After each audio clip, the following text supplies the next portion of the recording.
வணக்கம். இப்போ 2ஆம் அதிபதி 8ல இருந்தா எந்த மாதிரி விஷயங்களை செய்வாரு அப்படிங்கிறத பார்க்கலாம். சரிங்களா? இப்ப 2ஆம் அதிபதி 8ல இருக்கும்போது ஜாதகருக்கு என்ன நோய் அப்படிங்கிறதே தெரியாம ஏதாவது ஒரு நோய் தொற்று இருந்துகிட்டே இருக்கும். 6ஆம் அதிபதி வந்துட்டு 2ஆம் அதிபதி 6ல இருக்கும்போது வந்துட்டு என்ன நோயின்னு கண்டுபிடிச்சலாம் அதுக்கு ரெக்கவர் பண்ணிடலாம். சரிங்களா? 2ஆம் அதிபதி 8ல இருக்கும்போது ஜாதகருக்கு என்ன நோய்ங்கிறதே கண்டுபிடிக்க முடியாது. ஆனா பிரச்சனை இருந்துட்டே இருக்கும். டாக்டர்கிட்ட போனோம்னா எல்லாமே நல்லா இருக்கு, எந்த பிரச்சனையும் இல்லைன்னு தான் சொல்லுவாங்க. அந்த மாதிரி ஒரு நிலை வந்து இவங்களுக்கு தான் இருக்கும். சரிங்களா? அதுக்கப்புறம் வந்து பாத்தீங்கன்னா இவங்களுடைய குணாதிசயங்கள்ல வந்து கொஞ்சம் திருட்டுத்தனமும் சூதாட்டமும் இவங்களுக்கு கொஞ்சம் இருக்கும். சரிங்களா? 2ஆம் அதிபதி உடல்காரகன் 8ல வந்து இருக்கிறதுனால 8 6 8 12 மறைவு ஸ்தானம்னு சொல்றாங்க. ஸோ இது வந்து தீய ஸ்தானம்னு சொல்லலாம். சரிங்களா? ஸோ அப்படி இருக்கிறப்போ வந்து ஒரு சில விஷயங்களுக்கு மட்டும் தான் தீய பாவகம், மீதி எல்லாமே ஓரளவுக்கு நல்லது தான் செய்யும். இப்போ 2ஆம் அதிபதி உடல்காரன் வந்து 8ல இருக்கும்போது வந்து பாத்தீங்கன்னா திருட்டுத்தனமும் சூதாட்டமும் கொஞ்சம் இவங்க கிட்ட இருக்கும்.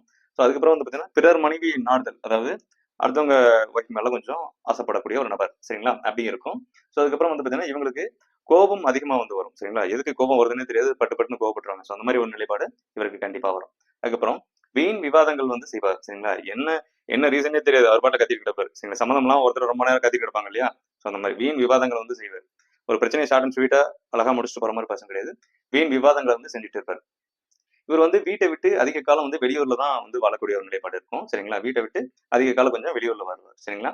ஸோ எதிரிகள் வந்துட்டு அதிகமா இவங்களுக்கு வந்து இருப்பாங்க. எதிரிகள் வந்துட்டு அதிகமா இவங்களுக்கு இருப்பாங்க. 6ஆம் அதிபதியை விட 8ஆம் அதிபதிக்கு கொஞ்சம் எதிரிகள் அதிகமாவே இருப்பாங்க. எதிரிகளால் உடலில் அங்க குறைபாடு ஏற்படும் வாய்ப்பு உள்ளது. இவர் வந்து வாயை வச்சுட்டு சும்மா இல்ல அப்படின்னா கண்டிப்பா வந்துட்டு எதிரிகள்னால வந்துட்டு இவர் உடம்புல வந்துட்டு ஏதாவது அங்க குறைபாடு ஏற்படுறதுக்கு இந்த இந்த கையை வெட்டுறது, காலை வெட்டுறது இதெல்லாம் இருக்கு இல்லைங்களா?